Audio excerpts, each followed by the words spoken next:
My daughter texted, "You're holding us back and we need freedom from you." So I changed the will. The text came through at 2:30 on a Tuesday afternoon. I was in my workshop, sanding down a jewelry box I'd been making for my granddaughter Emma's birthday. Maple wood with a secret compartment in the bottom, just like the one I'd made for her mother 35 years ago. My phone buzzed on the workbench. I set down the sandpaper and picked it up, expecting maybe a reminder about a doctor's appointment, or a message from my neighbor Bill about our weekly chess game. What I got instead changed everything. "Dad, we need to talk about boundaries. You're holding us back and we need freedom from you. Please respect our space and stop trying to control our lives. We'll reach out when we're ready." I read it 3 times, then a 4th. The words didn't change. My daughter Rachel, my only child. The little girl I'd raised alone after her mother died when she was 8. The woman I'd put through college, helped buy a house, supported through career changes and life decisions. That Rachel was telling me I was holding her back. I sat down on my workshop stool, the jewelry box forgotten, and stared at those words until they blurred. Let me back up, because you need to understand how we got here. My name is Thomas Brennan. I'm 70 years old,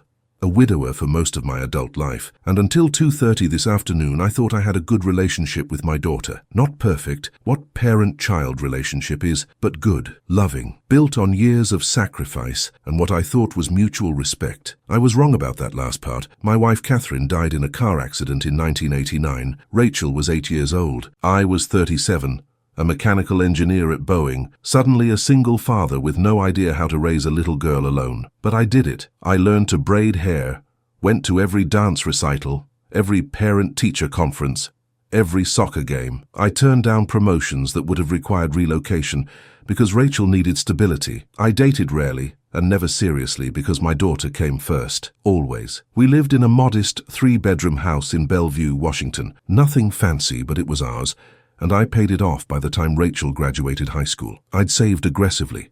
Catherine's life insurance, my salary, careful investments. I wanted Rachel to have opportunities I never had. She got them. Full ride to University of Washington, but I still gave her money for living expenses so she wouldn't have to work during school. She studied psychology, then decided she wanted to go into marketing, so I funded a certificate program. Then she wanted to try graphic design.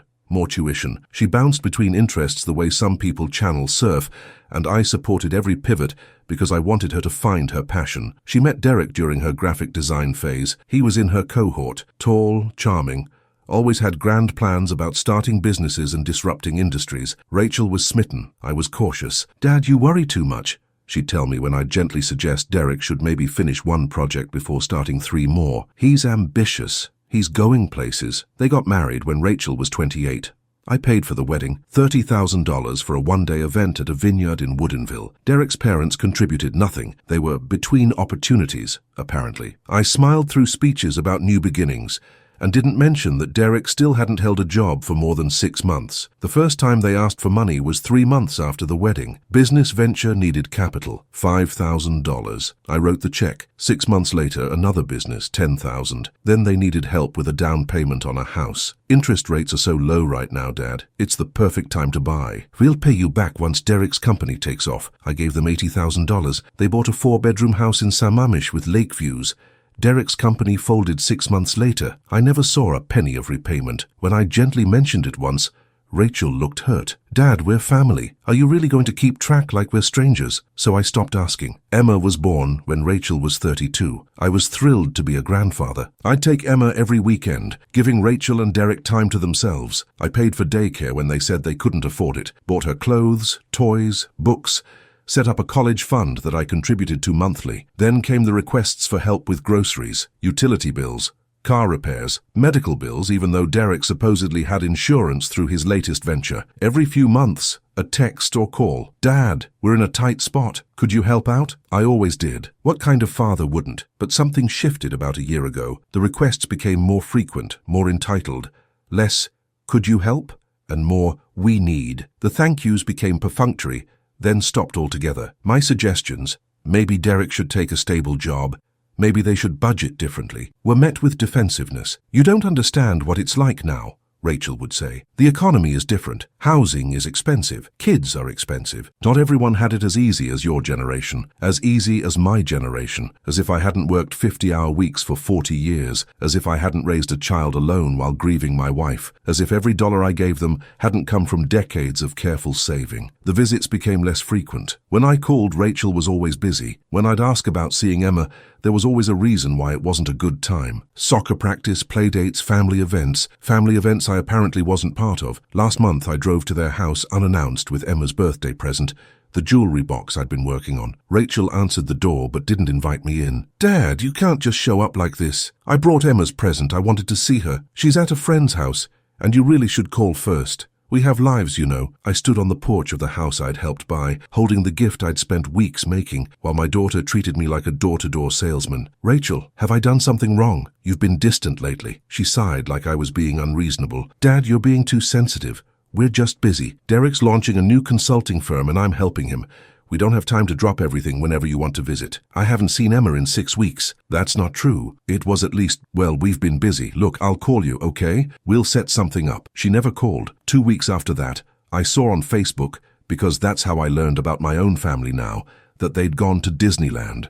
A week-long trip. Photos of Emma with Mickey Mouse, the whole family laughing in front of the castle. No mention of the consulting firm being too busy. No mention of not being able to afford anything. I'd given them $4,000 3 weeks before that trip, because Rachel said they were behind on their mortgage. I didn't say anything. I just watched from the outside as my daughter lived a life I was funding, but not welcome in. Then came the text message about boundaries and freedom. I sat in my workshop, the autumn sun slanting through the window, and something inside me that had been bending for years finally snapped. Not dramatically, quietly, like a branch giving way under too much weight. I looked around my workshop, at the tools my father had given me, passed down from his father, at the furniture I'd built over the years, mostly for Rachel. The dining table she'd said was too traditional for her style, the bookshelf that didn't match her aesthetic, the rocking chair I'd made when Emma was born that Derek said took up too much space, all sitting in my workshop because they didn't want them. My phone buzzed again. Another text from Rachel. Also, we're going to need to skip Thanksgiving this year. Derek's parents are finally hosting and we want to support them. You understand? I understood perfectly. I walked back into my house, the house I'd bought with Catherine, where we dreamed of raising our family, where I'd raised Rachel alone after Catherine died. The house that was paid off, that I maintained meticulously, that was worth probably $800,000 now with the Seattle area real estate boom. The house Rachel was set to inherit, along with my retirement accounts, my investments, my life insurance, over $2 million total. I'd updated my will 5 years ago to ensure everything was airtight, that Rachel and Emma would be set for life after I was gone, because that's what you do for family. I went to my office and pulled out my will from the filing cabinet. I read through it slowly. Every asset, every account, every possession, all to Rachel. I'd made her my healthcare proxy too, and my power of attorney. If anything happened to me, she controlled everything. The daughter who now wanted freedom from me held my entire life in her hands. I sat at my desk until the sun set and the room grew dark. I thought about all the times I'd said yes, all the times I'd helped, supported, sacrificed, all the times I'd convinced myself that this was just what fathers did, that my daughter would appreciate it eventually, that I was building a legacy of love. What I'd actually built was a relationship where I was valued for my wallet, not my presence, where my granddaughter barely knew me because I wasn't useful enough to be worth the inconvenience, where my own child could text me about needing freedom without apparently seeing the irony that she'd never actually been independent enough to be free. She wanted freedom from me. Fine. I turned on my desk lamp and picked up my phone. It took me 3 tries to find the number. I rarely called him, but finally I pulled up my attorney's contact. Martin Hughes had handled my estate planning for years. Good man. Fair prices, knew his stuff. He answered on the 3rd ring. Tom, everything okay? Martin, I need to make some changes to my will, significant changes. How soon can I come in? There was a pause. Is this about Rachel? Of course he'd guess. Martin had been there for the previous updates, had seen how everything centered around my daughter. Yes. Tom, if you're angry about something, maybe you should... I'm not angry, Martin. I'm done. How soon? Another pause. Tomorrow morning. 9 o'clock. I'll be there. I hung up and looked at the text message again. You're holding us back and we need freedom from you. 35 years. 35 years I'd put her first.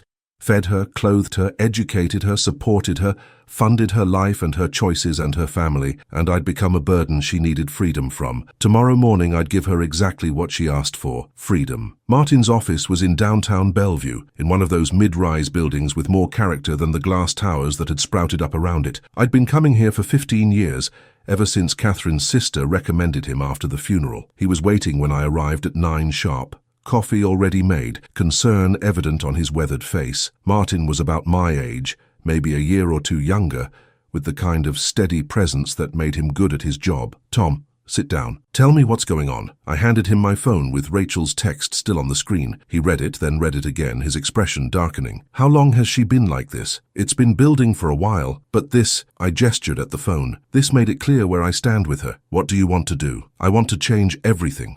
The will, the trusts, my beneficiaries, my healthcare proxy, my power of attorney, all of it. Martin leaned back in his chair. Tom, I have to ask, is this a heat-of-the-moment decision? Because changes like this, I've been thinking about it all night. I'm not angry, Martin. I'm clear-headed, maybe for the first time in years. I met his eyes. My daughter wants freedom from me. I'm going to give it to her, complete freedom. That includes financial freedom, the freedom to support herself without my money. He nodded slowly. Walk me through what you want. I pulled out a notepad where I'd written everything down at 3 in the morning, unable to sleep. First, the will. Remove Rachel as primary beneficiary. Remove Derek entirely. I'd added him as a contingent beneficiary when they got married. Remove both of them from any inheritance. And Emma? I thought hard about this one. Emma gets a trust that she can't access until she's 25, with strict conditions. It's to be used only for education and essential needs. Managed by you or another trustee, not her parents. They don't get to touch a penny of it. Martin was writing notes. How much for Emma's trust? $250,000. Enough for college and getting started in life, not enough that her parents can manipulate her for it. And the rest of your estate? We're talking about roughly $2 million in total assets. Split it among charities. I want $50,000 to the Bellevue Schools Foundation. I want to fund scholarships for kids who've lost parents. Another $50,000 to the domestic violence shelter where Catherine volunteered. The rest split between the Children's Hospital, cancer research, and... I paused. Is there a charity that helps single parents? I can find one. Good. Put a significant amount there. People who are actually raising kids alone, without help, without asking for handouts they don't appreciate. Martin looked at me for a long moment. Tom, you're essentially disinheriting your only child. No, I'm respecting her wishes. She wants freedom from me. Freedom means independence. She's 40 years old, Martin. It's time she learned to stand on her own feet. She's not going to take this well. I know, that's why the next part is important. I want you to draft a letter explaining my decision. Not cruel, not angry. Just factual. She asked for freedom from me, and I'm granting it. Effective immediately, all financial support ends. No more bailouts, no more loans that never get repaid. No more funding her lifestyle. She wanted to be free of my involvement in her life, so I'm removing my involvement entirely, including financially. Martin was quiet, his pen still. You know she's going to try to contest this. On what grounds? I'm of sound mind. I'm making these decisions clearly and with purpose. You're my witness to that. She could claim undue influence that someone talked you into this. Who? I barely see anyone. Bill next door for chess once a week? You're the only other person I talk to regularly, and you're telling me to reconsider. I shook my head. No, this is my decision. My clear, documented witness decision. All right. Martin pulled out fresh forms. Let's make it ironclad. I'm going to recommend we do a video recording of you explaining your reasoning. And I want you to have a cognitive assessment done. Voluntarily to prove your mental capacity. It'll make the will virtually uncontestable. Fine, whatever it takes. We spent the next 3 hours going through every detail. New will drafted. New healthcare proxy. I named Martin's colleague, a lawyer I'd met at a few dinner parties. New power of attorney. Same person. Every legal connection to Rachel severed. One more thing, I said as we finished. I want to close the college fund I set up for Emma. Martin looked up sharply. Tom, don't punish the child for... I'm not closing it. I'm transferring it into the trust that Rachel can't touch. Emma will still have it, but only when she's old enough to manage it herself. Right now I contribute $500 a month to that fund. I don't trust Rachel not to drain it the moment she needs money and justify it as borrowing from Emma's future. That's... actually wise. I'll set it up so the trust includes the existing college fund balance and continues with monthly contributions until you pass or instruct otherwise. By noon, it was done. New will signed, witnessed, notarized, video recording completed, me explaining calmly, rationally, why I was making these changes. Appointment scheduled with a neuropsychologist for a cognitive assessment. I felt lighter walking out of Martin's office than I had in years. The hard part came next. I sat in my car in the parking garage and pulled up my bank account, the joint account I'd set up years ago that Rachel had access to. Just for emergencies, Dad. The one she dipped into regularly. It currently had $12,000 in it. I transferred it all to my primary account and closed the joint account. Then I went through my automatic payments. The $500 monthly to Emma's college fund, maintained, but now going to the trust. The $300 monthly to Rachel's mortgage company. I'd been helping with payments for 2 years, cancelled. The $200 to her car insurance, cancelled. The subscription to her gym, her streaming services, her phone plan that I'd somehow ended up paying for, all cancelled. One by one, I cut every financial cord. My phone rang while I was sitting there. Rachel. First time she'd actually called instead of texted in months. I answered. Hello, Rachel. Dad, what the hell? I just got an alert that the joint account is closed and my mortgage payment bounced. Yes, I closed the account this morning. Why would you do that? That's where you put the money when we need help. You texted me yesterday that you need freedom from me. I'm giving you that freedom. Part of being free is being financially independent. Silence. Then, are you serious right now? You're cutting me off because of one text? I'm respecting your wishes. You said I'm holding you back. I'm removing myself from your life as requested. Dad, don't be ridiculous. I didn't mean we still need your help. You know Derek's business is in a transition phase. Derek's business is always in a transition phase. He's been transitioning for 12 years. That's not fair. The economy... Rachel, you wanted boundaries. Here's a boundary. I'm done funding your lifestyle. Her voice rose. My lifestyle? You think we're living some luxury life? We have bills, Dad. We have a child. You can't just abandon us. The word hung in the air between us. Abandon. I raised you alone from age 8. I worked overtime for years to give you everything you needed, and most of what you wanted. I paid for your education, your wedding, your house. I've given you hundreds of thousands of dollars over the years. And yesterday, you texted me that I'm holding you back and you need freedom from me. My voice was steady, calm. I'm not abandoning you. I'm setting you free exactly like you asked. I didn't ask you to cut me off financially. Then what did you ask for, Rachel? Another silence. Longer this time. You're always judging us. Always making suggestions about what Derek should do or how we should handle our money. It's suffocating. I see. So you wanted freedom from my opinions, but not from my wallet. That's not what I... Rachel, answer me honestly. When was the last time you invited me to dinner? When was the last time you called just to talk? When was the last time I saw Emma for more than 10 minutes? We've been busy. You had time for Disneyland, a week-long trip, 3 weeks after I gave you $4,000 for your mortgage. How did you... She caught herself. That money was for bills. Apparently the bill for Disney trips. Rachel, I'm 70 years old. I've spent 32 years putting you first. I'm done. So what, you're just going to pretend you don't have a daughter? A granddaughter? I'm going to stop pretending that I'm part of your family. You've made it clear I'm not. I'm just a bank account you occasionally make withdrawals from. That's not true, isn't it? Tell me the last time you asked about my life. The last time you asked how I'm doing, what I'm working on. If I'm lonely in this house by myself, tell me one thing you know about my life that doesn't involve giving you money. The silence stretched. That's what I thought, I said quietly. I love you, Rachel. I always will, but I don't like who you've become. And I won't fund it anymore. You want freedom? You've got it. Dad, wait. I hung up. My hands were shaking. I sat in the parking garage staring at my phone, waiting for the guilt to crash over me. It didn't come. What came instead was something I hadn't felt in years. Self-respect. That evening, I was in my workshop when my phone started buzzing. Text after text. Rachel. Dad, please, I'm sorry. Can we talk about this? Rachel, you can't just cut us off. What about Emma? Rachel. Derek says we should get a lawyer. You can't do this. Derek apparently had opinions now. Derek, who I'd funded for a decade, who'd never once thanked me for the down payment on his house, who couldn't hold a job but had plenty of time to take my granddaughter on vacations I paid for. Then, fine. If this is how you want it, don't expect to see your granddaughter. We're done. I stared at that last text. The threat.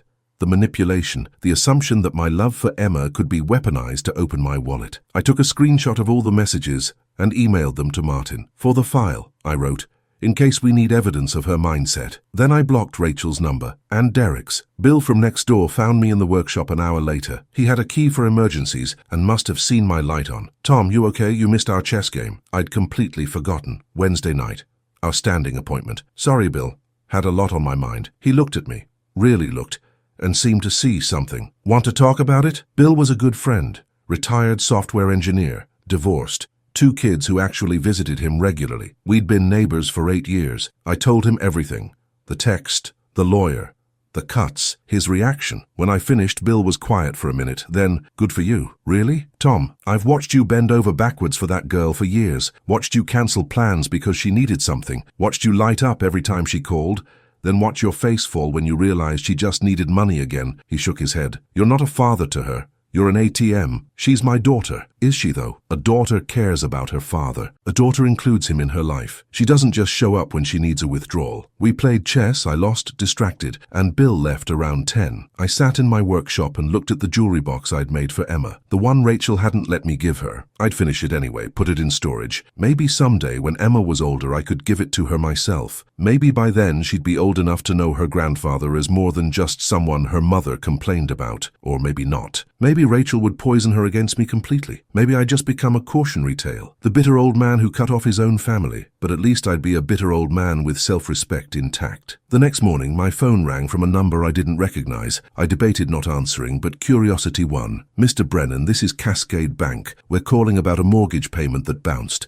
"Mrs. Rachel Hammond is listed as the primary, but you're on the account as..." "I'm no longer associated with that mortgage. You'll need to speak with Mrs. Hammond directly." "But, sir, the payment is overdue and..." "That's between you and Mrs. Hammond. Please remove my name from all communications regarding this account." I hung up and blocked that number too. 2 hours later, another unfamiliar number. "Mr. Brennan, this is Eastside Auto Insurance. There's been an issue with Rachel Hammond's policy payment. Not my problem.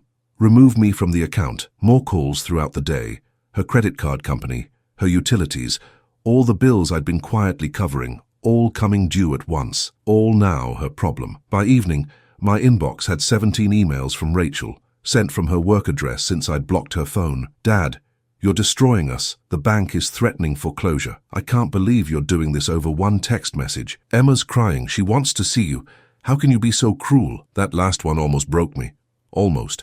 But then I remembered I'd wanted to see Emma for months. I'd been asking, and I'd been told no, over and over, unless it was convenient for them. Emma crying was terrible, but using her to manipulate me was worse. I didn't respond to any of the emails. 3 days later, on Saturday morning, there was pounding on my door. I looked through the peephole and saw Rachel. Mascara streaked down her face, furious. I opened the door but didn't invite her in. "Have you lost your mind?" she shouted. "Do you know what you're doing to us?" "I know exactly what I'm doing. I'm giving you what you asked for. One text, Dad, one frustrated text, and you're ruining our lives." "Rachel, you asked for freedom from me. You said I was holding you back. I'm letting you go." "I didn't mean financially." "Then what did you mean?" she faltered. I meant stop being so judgy. Stop questioning Derek's decisions. Stop acting like we can't manage our own lives." "But you can't manage your own lives. 3 days without my money and you're drowning." Her face flushed. "Because you built our life to depend on you. The mortgage payment you insisted on helping with. The insurance you said you'd handle. You made yourself necessary and now you're ripping it all away. I offered help, you accepted it, then you took it for granted. Then you decided I was a burden." I kept my voice level. "Rachel, you texted me that I'm holding you back. That you need freedom from me, not from my money, from me. You don't want me in your life. You've made that clear for months. Every cancelled visit, every ignored call, every time you've been too busy until you needed something. That's not..." "When's my birthday, Rachel?" She blinked. "What? When is my birthday?" It's in summer, September 23rd. 2 months ago. You didn't call. Didn't text, nothing." Her face paled. "When did I retire from Boeing?" "Dad, you don't know, do you? It was 3 years ago. I'd worked there for 42 years. You didn't come to my retirement party. You said Emma had soccer practice. She did. It was on a Sunday at 2 p.m. I checked the youth soccer schedule. There were no games that day. She had nothing to say to that. You don't know me anymore, Rachel. You don't know my life. You don't care about my life. You care about what I can do for you. And I'm done doing. Fine." Her voice went cold. "You'll never see Emma again. I hope you're happy. Are you using my granddaughter as blackmail? To get money? I'm protecting my daughter from someone who'd abandon his own family. I raised you alone after your mother died. I gave you everything. And you grew up to be someone who weaponizes a child against her grandfather because he won't give you more money." I felt something break in my chest, but my voice stayed steady. "Your mother would be ashamed of you. I shouldn't have said it." I knew that the moment the words left my mouth, but they were true. Rachel's face crumpled. Then rage took over. "You bastard. You selfish bastard. I hope you die alone in this house." "I probably will, but at least I'll die knowing I had principles." She left, tires screeching as she tore out of my driveway. I closed the door, walked to my workshop and sat at my bench, and finally, I let myself cry.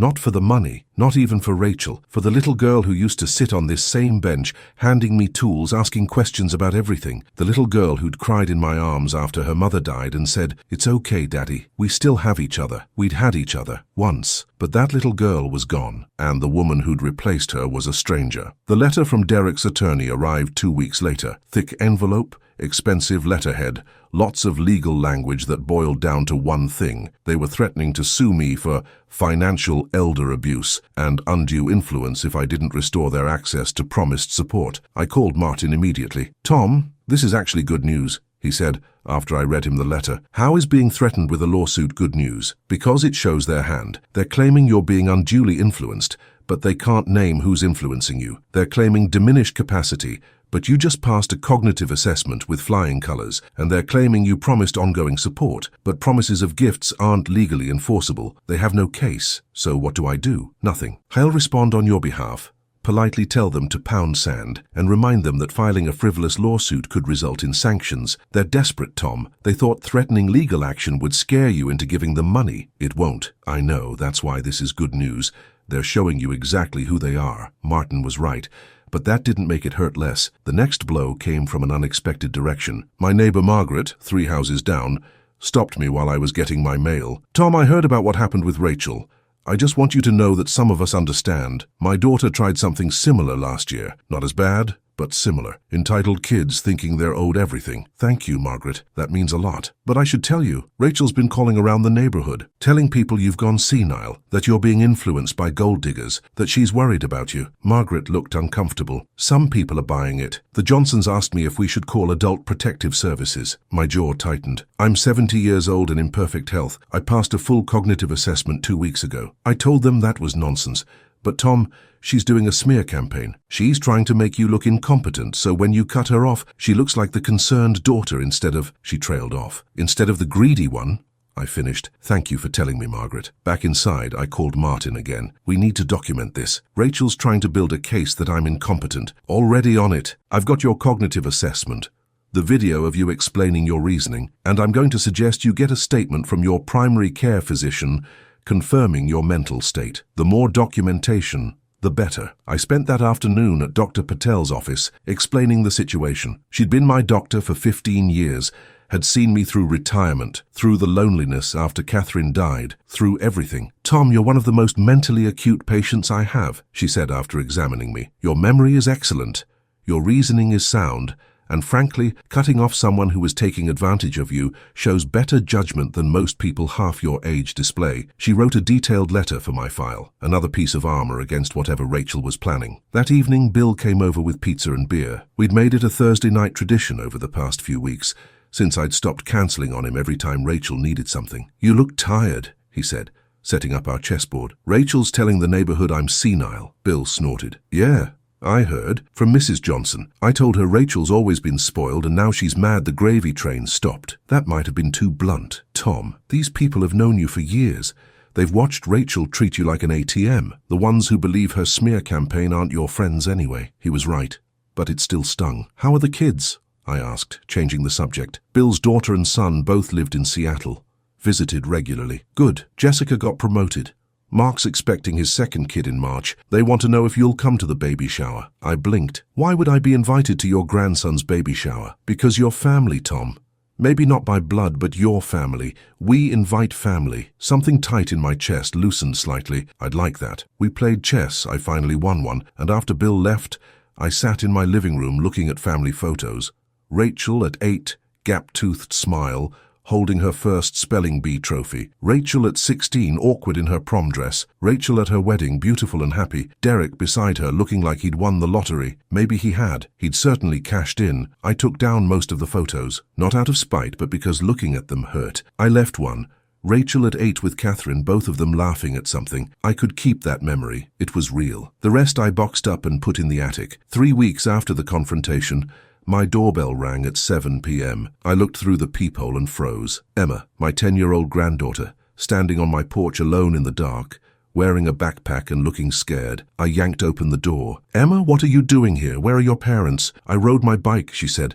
and then she burst into tears. I pulled her inside, checking the street for Rachel's car, for anyone watching. Nothing. I closed the door and knelt down to Emma's level. "Sweetheart, does your mom know you're here?" She shook her head, sobbing. "We need to call her. She'll be worried sick." "No. Please, Grandpa, don't call her yet. I needed to see you." I pulled her into a hug, my heart breaking. She clung to me like she was drowning. When she'd calmed down enough to talk, I made her hot chocolate and sat with her at the kitchen table, the same table where Rachel used to do homework while I made dinner. "Tell me what's happening, Emma. Mom and Dad have been fighting a lot about money. Mom cries all the time. Dad yells. They say it's your fault that you abandoned us, but..." She looked up at me with Catherine's eyes. "Mom says you went crazy, but you don't seem crazy." And I heard them talking about how they can't afford the house anymore, and Dad's business failed again and they might have to move. "I'm sorry you're hearing all that, sweetheart. Is it true that you're not giving them money anymore? How do you explain this to a 10-year-old? Your mom sent me a message saying she needed freedom from me, so I'm giving her that freedom. Part of being free is being independent, taking care of yourself, but they can't take care of themselves," Emma said quietly. "They never could. That's why Dad's businesses always fail. Mom says it's bad luck, but I think he just doesn't try hard enough, and they always need your help." She was too observant, too aware. What kind of childhood was this, watching her parents fail over and over, while blaming everyone else? "Emma, I need to call your mom. She must be frantic. She doesn't know I'm gone yet. She and Dad went to meet with a lawyer. Mrs. Peterson next door is supposed to be watching me, but she fell asleep watching TV. I snuck out." "How did you get here?" "I rode my bike. It's only 3 miles. 3 miles. In the dark. At 10 years old, because she needed to see me." I pulled out my phone. "I have to call her, sweetheart. But first, tell me why you really came." Emma's eyes filled with tears again. "Because I miss you, and because I wanted to give you this." She pulled a piece of paper from her backpack, a drawing in colored pencil. Me and her in my workshop working on something together. Hearts drawn around us. "I love you, Grandpa. I don't care what Mom says. You didn't abandon us. They abandoned you." I couldn't speak, couldn't breathe. I just held my granddaughter and tried not to fall apart. Then I called Rachel. She answered on the first ring, voice shrill with panic. "Emma? Emma? Where are you?" "Rachel, it's Tom. Emma's here.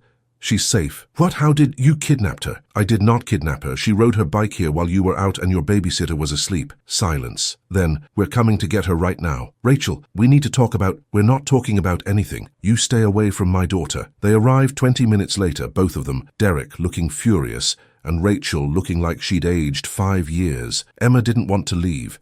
She clung to me, crying, while Rachel tried to pull her away. "Emma, let go. We're going home. I don't want to. I want to stay with Grandpa." "Emma Hammond, get in the car right now." "Rachel, don't do this," I said quietly. "She came here because she needed to.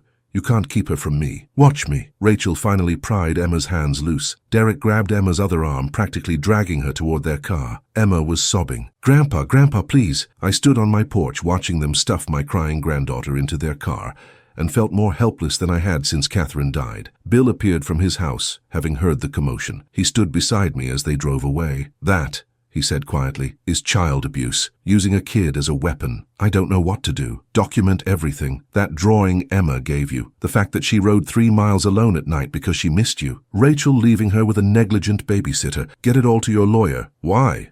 Bill looked at me. "Because you might need to fight for custody, or at least visitation rights. And Tom, you'd better be ready to win." The next morning I scanned Emma's drawing and every text message Rachel had sent. I wrote down everything Emma had said about the fighting, the money problems, the neglect. I called Martin. "Tom, grandparents' rights are complicated in Washington state, but given everything you've documented, Rachel using Emma as a weapon, the unstable home environment, Emma seeking you out, we might have a case for court-ordered visitation at minimum. I don't want to hurt Emma by dragging this through courts. Tom, she rode 3 miles alone at night to see you. She's already being hurt. The question is whether you're going to let Rachel continue to hurt her or whether you're going to fight." I thought about Emma's drawing, about her saying they abandoned you, about the fact that a 10-year-old could see what her parents couldn't, that family isn't about money, it's about showing up. It's about love. "Let's fight," I said. 2 days later, Rachel called. Not angry this time. Desperate. "Dad, please, the bank is foreclosing. We're going to lose the house. Emma will have to change schools. We need help. Just one more time, please." "No." "Dad, Rachel, you demanded freedom from me. You can't have freedom only when it's convenient. You want independence? This is what it looks like. You figure it out." "We can't figure it out. We're drowning." "Then downsize. Get an apartment. Derek can get a real job. He has a job. He has a hobby that doesn't make money. That's not a job. You're so judgmental. This is exactly why we needed space from you. And this is exactly why I needed space from you. I'm tired of funding failure, Rachel. I'm tired of bailing out bad decisions. I'm tired of being treated like my only value is my wallet. If Mom were alive, she'd be ashamed. She'd be ashamed that you grew up entitled and ungrateful. She'd be ashamed that you're using her granddaughter as blackmail. She'd be ashamed that you can't stand on your own 2 feet at 40 years old. Rachel's voice turned cold. Then I guess it's good she's dead, so she can't see what a heartless bastard her husband became. She hung up. I sat in my kitchen in the silence of my empty house and felt nothing. No anger, no guilt, no hurt. Just nothing. Martin called an hour later. Tom, I just got word. Rachel and Derek filed for bankruptcy. Chapter 7. They're surrendering the house. Where will they go? Don't know. But Tom, I also got word that Emma's school called CPS. Apparently she's been coming to school in the same clothes, forgetting lunch money, falling asleep in class. The teacher's concerned about neglect. My blood ran cold. What happens now? CPS will investigate, interview the family, and Tom, if they determine the home is unstable, if they think Emma's being neglected, they'll look for alternatives, family alternatives. I mean, get your house ready for a possible home visit, and be ready to answer questions about why you'd be a better guardian than her parents. After he hung up, I walked through my house.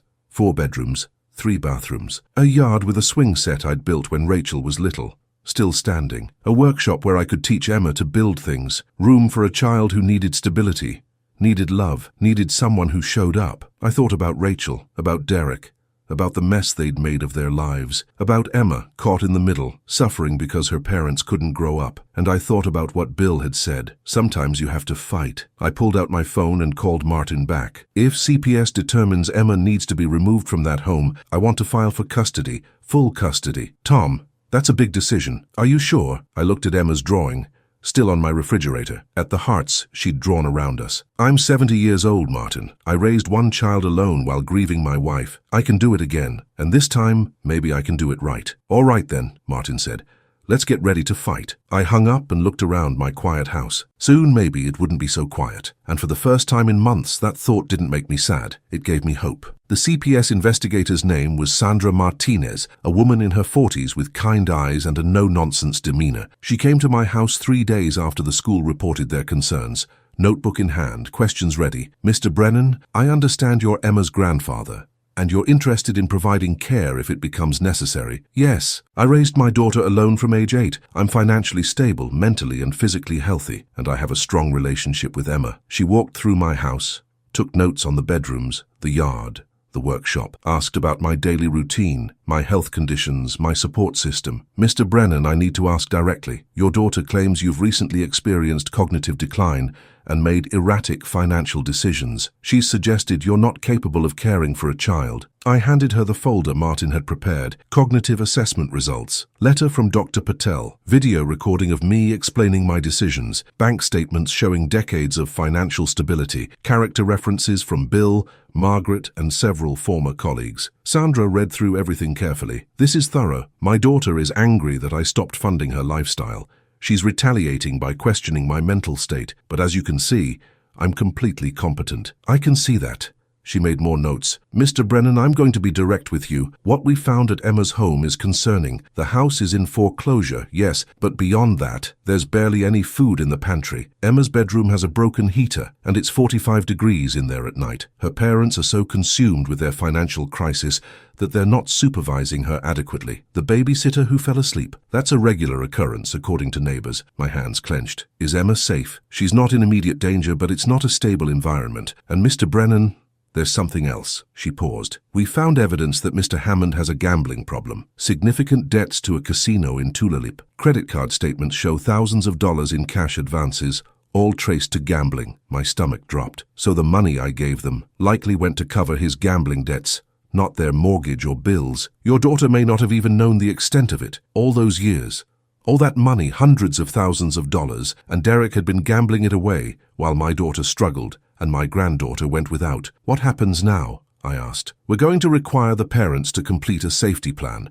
Stable housing, proof of income, demonstration of adequate supervision for Emma. If they can't meet those requirements within 30 days, We'll look at alternative placements. You'd be first choice as a blood relative with an established relationship, and if Rachel fights it, Sandra looked at me steadily, then it goes to court. And Mr. Brennan, based on what I've seen, you'd win. After she left, I called Martin with the update. Then I did something I hadn't done in years. I went to the attic and pulled down the boxes of Emma's things from when she used to stay with me. Baby toys, toddler books, art supplies. Evidence of the relationship we'd had before Rachel started pushing me away. I took it all down to the spare bedroom, Emma's room if this went the way I thought it would, and started setting it up. Fresh paint on the walls, her favorite color from when she was little, new bedding, a desk for homework, bookshelves waiting for books. Bill found me assembling the desk at 10 p.m., having let himself in through the side door when he saw my garage light on. "You're really doing this," he said. "I am." "Good." He grabbed a screwdriver and helped me finish. The 30 days felt like 30 years. Sandra visited Rachel and Derek's house multiple times.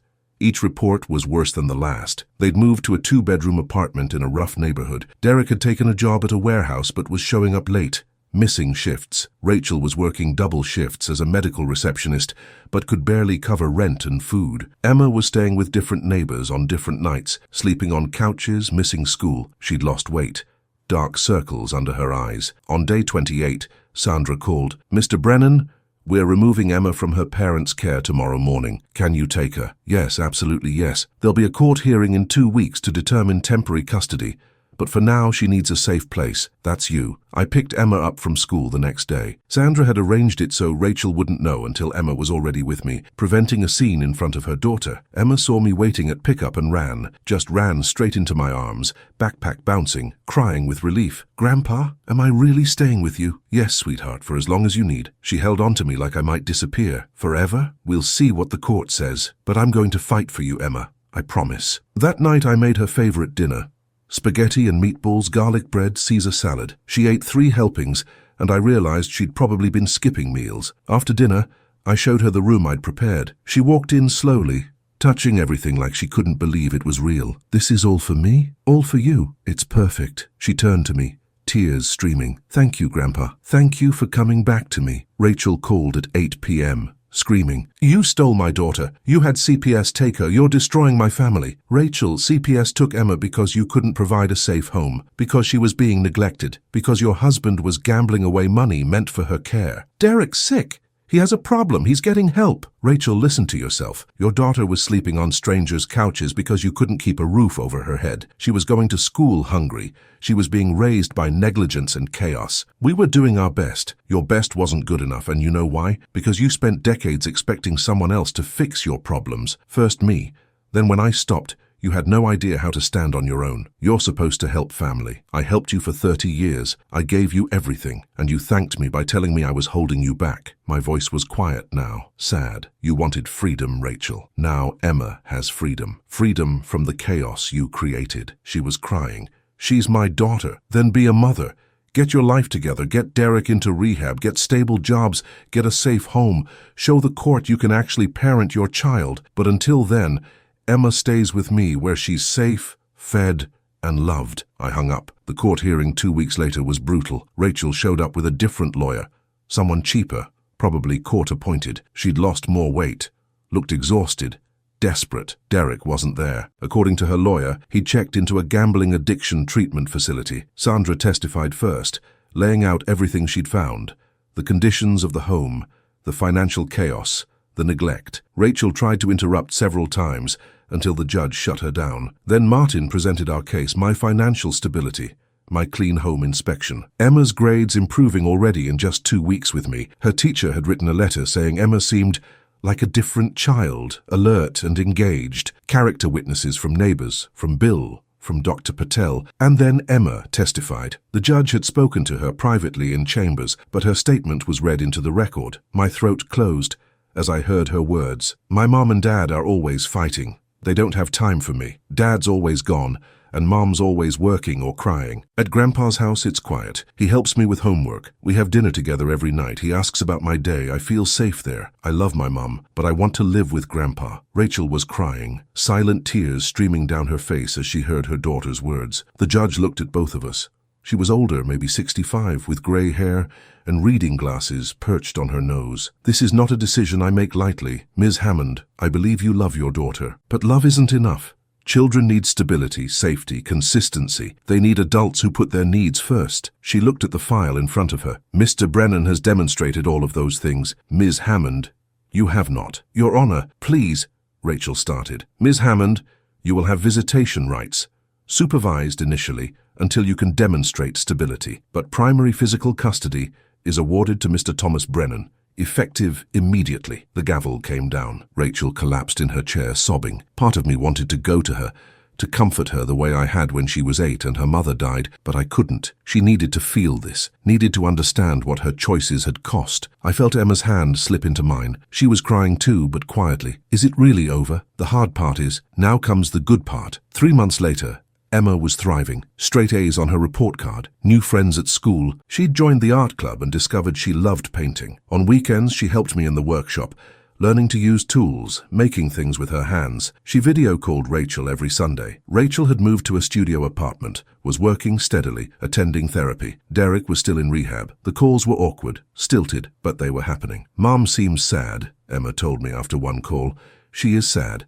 She misses you. Do you think she'll get better? I hope so, sweetheart. People can change if they really want to, but it takes time. Do you still love her even after everything? I thought about that. I love the little girl she was. I love the daughter I raised, the woman she became. I'm working on forgiving her. But Emma, love doesn't mean you have to accept bad treatment. You can love someone and still protect yourself from them. She nodded, absorbing this. Like boundaries. Exactly like boundaries. 6 months after the custody hearing, Rachel showed up at my door. She looked better. Healthier, clearer eyes standing straighter. Can we talk? She asked. We sat on the porch, the same porch where we'd had that terrible fight months ago. But this time Rachel didn't attack. She just cried. I'm so sorry, Dad. I'm so sorry. I was selfish and entitled, and I took everything you gave me for granted. I blamed you for setting boundaries when the problem was me refusing to grow up. I know. I'm in therapy now. Really in therapy, not just going through the motions. And Dad, I'm learning things about myself that are hard to face. How much I relied on you. How much I enabled Derek's problems. How much I hurt you and Emma, because I was too proud to admit I was failing. Rachel, let me finish, please. She wiped her eyes. Derek and I are getting divorced. He's getting help for his addiction, but our marriage was built on a foundation of dysfunction and enabling. We're both better apart. I'm working 2 jobs now. I'm living within my means. I'm learning what it actually means to be an adult. I'm glad. I don't expect you to forgive me. I don't expect anything, but I want you to know that losing Emma was the wake-up call I needed. Hitting rock bottom was the best thing that ever happened to me, because it forced me to look at myself, and I didn't like what I saw. We sat in silence for a while. Then Rachel spoke again, her voice small. Can I ask you something? Of course. Why didn't you give up on me completely? You could have. You could have taken Emma and never let me see her again, but you didn't. Because you're my daughter. Because I remember the little girl who used to sit on this porch with me and tell me about her day. Because I believe people can change if they really want to. I looked at her. But Rachel, I won't go back to how things were. I'll never be your bank account again. If you're in my life, it's because we have a relationship, not a transaction. I understand, and Dad, I want a relationship, a real one, where I actually show up, where I care about your life, not just what you can do for mine. Then we can work on that. Slowly, she nodded. Slowly. I understand. Emma came out then, home from school. She stopped when she saw Rachel. Mom? Hi, baby. Rachel stood, uncertain. I was just talking to Grandpa. Is it okay if I give you a hug? Emma looked at me. I nodded. She went to her mother and they held each other. I love you, Emma, Rachel said, and I'm going to be better. I promise. I love you too, Mom. Rachel left after that, but she came back the next week and the week after. Always respectful, always asking permission, always working to rebuild trust. It wasn't perfect. Some visits were awkward. Sometimes Emma was angry at her mother. Sometimes Rachel slipped into old patterns of justification and blame before catching herself, but it was progress. 1 year after that text message, the one asking for freedom, I sat on my porch with Emma doing homework beside me and Bill playing chess nearby. Rachel was coming for dinner later, her first unsupervised visit in months. Emma looked up from her math worksheet. Grandpa, do you think you'd still have cut Mom off if she hadn't sent that text? I don't know. Maybe eventually. I was already feeling taken advantage of. I'm glad she sent it. I looked at my granddaughter in surprise. Really? Yeah, because if she hadn't, you'd still be giving them money, and they'd still be a mess. and I'd still be sleeping on couches. The text made everything happen, she smiled. Sometimes the worst thing is actually the best thing. Smart kid, just like her grandmother. That evening, Rachel arrived with a homemade lasagna, her first attempt at the recipe Catherine used to make. It wasn't quite right, but she'd tried. We ate together, the three of us, and talked about normal things. School, work, the neighbors. It felt like family. Not the family I'd imagined, but maybe the family we needed to be. After Rachel left, I helped Emma with her bedtime routine. Teeth brushed, pajamas on, tucked into bed in the room I'd prepared for her. "Grandpa," she said as I turned off the light. "Yes, sweetheart. Thank you for fighting for me. Thank you for being worth fighting for." I closed her door and walked through my house. It wasn't quiet anymore. There were Emma's art projects on the fridge, her backpack by the door, her laughter echoing in rooms that had been silent too long. My daughter had asked for freedom from me, and in giving her that freedom I'd freed myself too, from the burden of funding dysfunction, from the guilt of never doing enough, from the exhaustion of loving someone who only valued me for what I could provide. I'd freed Emma from a life of instability, and maybe, just maybe, I'd freed Rachel to finally grow into the woman her mother would have been proud of. Sometimes love means holding on, sometimes it means letting go, and sometimes it means setting boundaries so firm that the other person has no choice but to learn to stand on their own. That text message had been devastating, but it had also been a gift, because it showed me exactly where I stood with my daughter, and it gave me the courage to stand up for myself. If you're watching this, and you're dealing with a family member who only values you for what you can give them, hear me. You are worth more than your wallet. You are worth more than your sacrifice. You deserve relationships built on mutual respect, not financial transactions. Setting boundaries doesn't make you selfish. It makes you sane. Saying no doesn't make you heartless. It makes you honest. And sometimes, the most loving thing you can do is let someone face the consequences of their own choices. My daughter wanted freedom. She got it, and in that freedom, she finally learned what she was capable of when she had no choice but to try. It wasn't easy, it wasn't pretty, but it was necessary, and now, a year later, we're building something new, something healthier, something real. My house isn't empty anymore, my heart isn't heavy anymore, and I'm not an ATM anymore. I'm a grandfather raising his granddaughter, a father teaching his daughter about accountability, a man who finally learned that love without boundaries isn't love at all. It's just enabling, and I'm done enabling. If this story resonated with you, share it. Someone in your life might need to hear that it's okay to set boundaries, that it's okay to say no, that it's okay to protect yourself, even from family, especially from family. Thank you for listening to my story. And remember, sometimes the greatest act of love is teaching someone to